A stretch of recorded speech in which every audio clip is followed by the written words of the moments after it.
Hola, soy María Elena García Torres y en esta ocasión les voy a hablar del desarrollo psicosexual de Erik Erikson.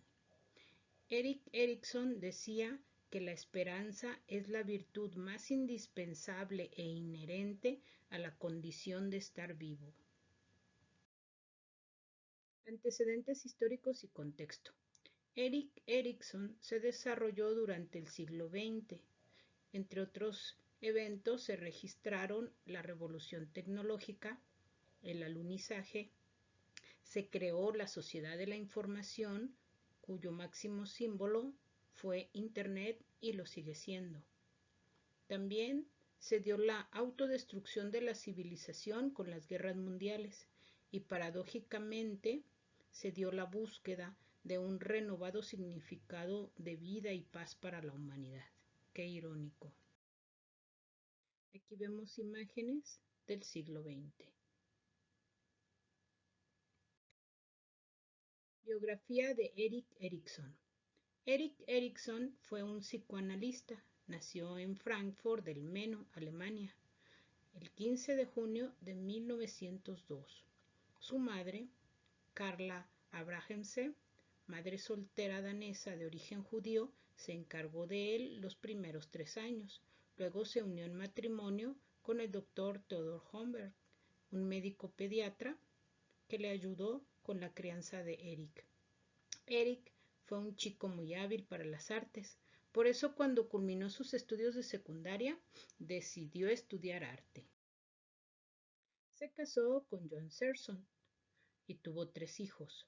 Se nacionalizó como estadounidense en 1939. Trabajó en Yale y en Harvard. Escribió diversos libros con base en su experiencia con niños y adolescentes. Ganó el premio Pulitzer. Tuvo la influencia de Freud y Piaget. Murió en Estados Unidos a la edad de 91 años, en mayo de 1994. Este es Erik Erikson.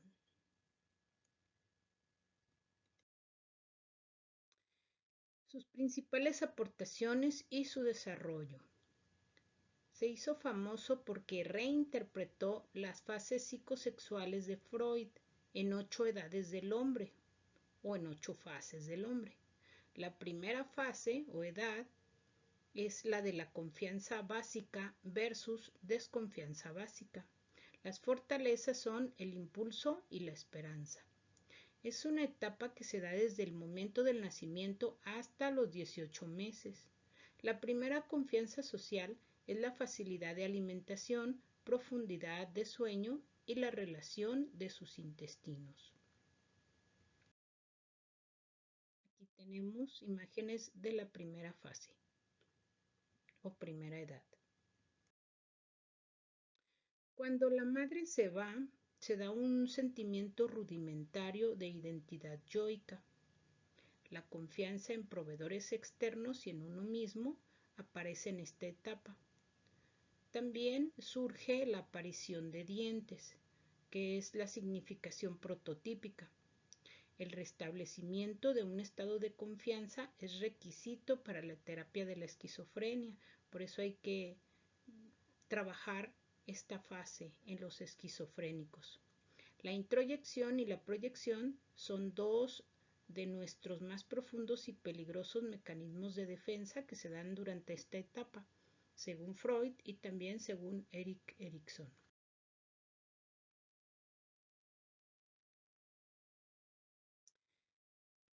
Seguimos con las principales aportaciones. La segunda etapa es la autonomía versus vergüenza y duda. Las fortalezas son el autocontrol y fuerzas de voluntad. Este estadio va desde los 18 meses hasta los 3 años. En esta etapa comienza el desarrollo cognitivo y muscular del niño. Es el momento cuando empiezan a independizarse, caminando lejos de la madre o eligiendo juguetes, ropa o comida. Si se apoya la conducta independiente, los niños se vuelven más confiados y seguros.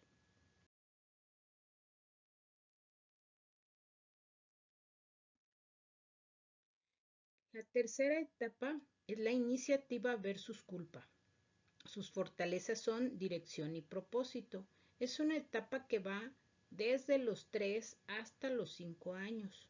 Es cuando el niño comienza a desarrollarse de forma física e intelectual y es el momento cuando comienzan a planear actividades, a inventar juegos y a relacionarse con otros niños.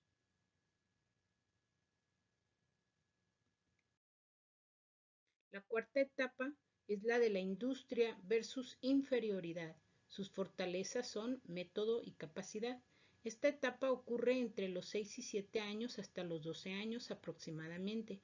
En este momento es cuando los niños comienzan la etapa escolar y se empiezan a sentir interesados por el cómo funcionan las cosas.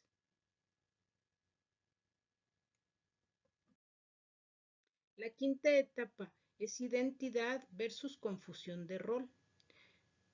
Aquí se da la devoción y la fidelidad. Esta etapa se da en la adolescencia. Es el momento cuando empiezan a preguntarse quiénes son. Aquí es cuando comienza la verdadera independencia.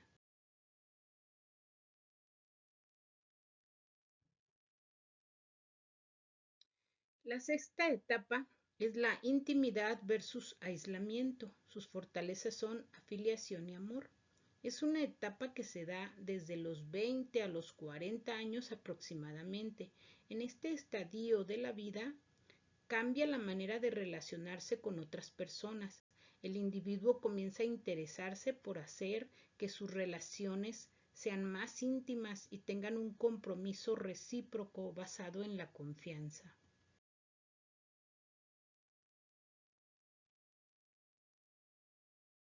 La séptima etapa es la de la generatividad versus estancamiento. Sus fortalezas son la producción y el cuidado. Se da entre los 40 y los 60 años. En este momento en el que los individuos dedican tiempo a su familia y en el que también se busca un equilibrio entre el ser productivo y el estancamiento.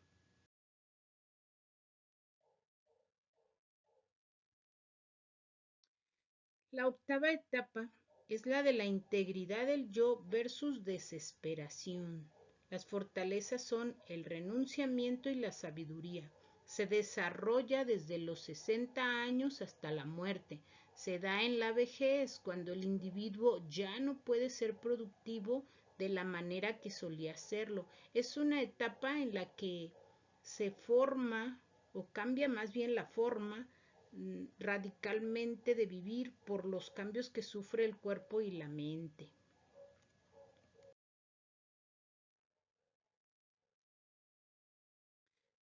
Para poder estudiar cada una de las etapas, Erik Erikson propuso el diagrama epigenético.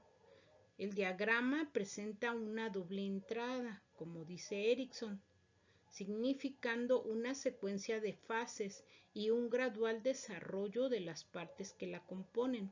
En otras palabras, formaliza una progresión en el tiempo de una diferenciación en las partes. Aquí está el ejemplo del diagrama epigenético del adulto.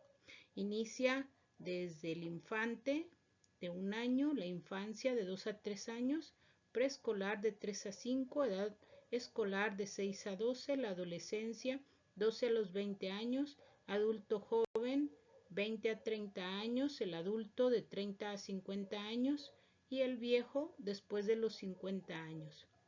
Aquí se va registrando cómo es el desarrollo de un sujeto durante toda su vida. Cada estadio psicosocial envuelve una crisis y un conflicto centrado en un contenido antropológico específico. La crisis es considerada una oportunidad para el desarrollo del individuo, un momento de escogencia o un momento de regresividad. De la resolución positiva de la crisis entre las fuerzas sintónicas distónicas emerge una potencialidad que son las fuerzas básicas que pasan a ser parte de la vida de una persona.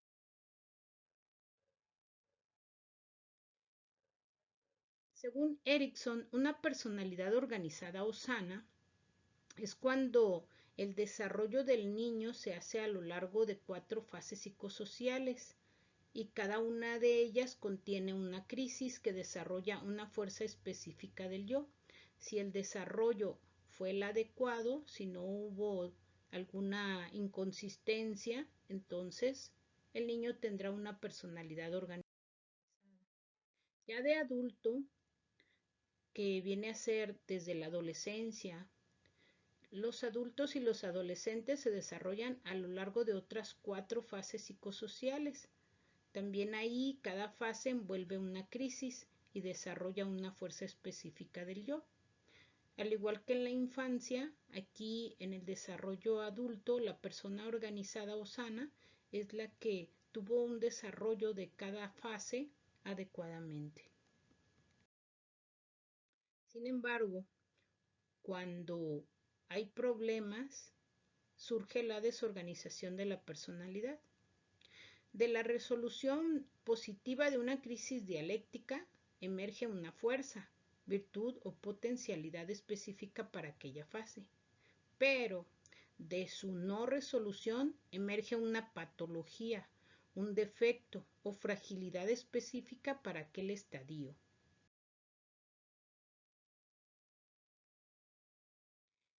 Tres fuerzas surgen como ejes en la vida de las personas que emergen de los estadios cruciales de la vida humana. La primera es la esperanza en la infancia, a partir de la antítesis entre la confianza y la desconfianza, la fidelidad y la fe en la adolescencia, a partir de la superación de la dialéctica de la identidad por confusión de identidad. Y el amor en la vida adulta como síntesis existencial de la superación de la generatividad por estancamiento. De su eficacia depende la calidad de vida de las personas y de la sociedad en el tiempo y en la eternidad.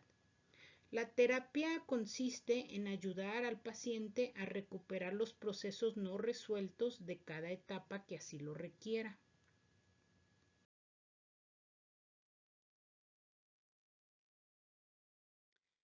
Conclusiones.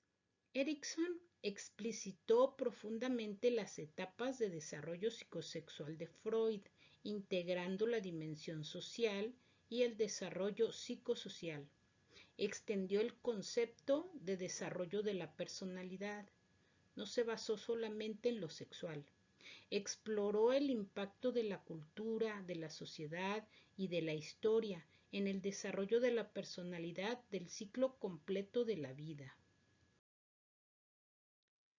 El principio epigenético consiste en todo ser vivo tiene un plano básico de desarrollo y es a partir de este plano que se agregan las partes, teniendo cada una de ellas su propio tiempo de ascensión, maduración y ejercicio, hasta que todas hayan surgido para formar un todo en funcionamiento. Y aquí están las etapas del desarrollo psicosocial, que inician con menor complejidad y conforme avanza el tiempo en la vida de una persona aumenta la complejidad hasta llegar a la integridad contra la desesperación, que es la última etapa, iniciando en la confianza contra la desconfianza. La crisis para Erik Erikson comprende el paso de un estadio a otro, como un proceso progresivo de cambio de las estructuras operacionales o un proceso de estancamiento o regresivo en el mismo, manteniendo las estructuras operacionales. Comprende también la relación dialéctica entre las fuerzas sintónicas, virtudes o potencialidades, y las distónicas, defectos o vulnerabilidad de cada estadio. Aquí vemos confianza contra desconfianza, autonomía contra vergüenza, iniciativa contra culpa, laboriosidad contra inferioridad, búsqueda de identidad contra difusión de identidad, intimidad contra aislamiento, generatividad contra estancamiento, y la última, integridad contra desesperación. Todo esto se tomó de Infancia y Sociedad, un libro escrito por Erik Erikson en 1998, editado en Argentina, Ediciones Ormé. Gracias.